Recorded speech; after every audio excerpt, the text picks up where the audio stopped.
Od novого roku všetky vajce v obtoku muša na sebe mať označenie o pochodzenju i kvalitetu.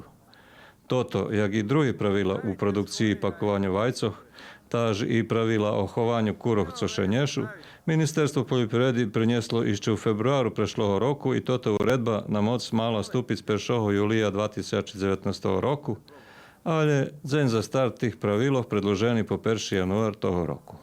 Nadamo se da će biti lakše. Nazdávame sa, že nám teraz bude lepšie, bo to tí, ktorí neregistrovali farmy, teraz nehodní označovať z vajcata, tak vydrilíme to tú nelojálnu konkurenciu, rozumiše, keď to inspekcia bude kontrolovať, bo teraz kontrola nebola boznajaká. Neoznačený vajca še predávalo po ulicoch i pijacoch, nebolo poznáte ani ich pochodzenie, ani kvalitet.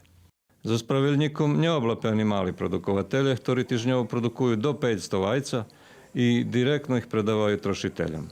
Oni tiž muša počitovať pravila o produkciji jak i šitski, a to znači, že kuri ktorí še nješu muša bud zdravi. Vajca muša bud suhi i čisti, bez očkodovane škarupini. To ti produkovatelji tiž odvituju za kvalitet i bezpečnost svojih produktov. Predavať ich môžu z domu, môžu ich vyporučovať kupcovi, môžu ich predávať na pijacu u svojej alebo sušednej opštini, na lokálnych manifestacijoh i u predavalnjoh.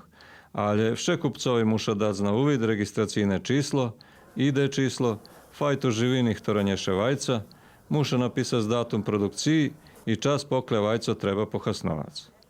Bardzo važne dodať, že še také vajco do obtoku muši puščiť najpoznejšie 21 deň, jak še znješe.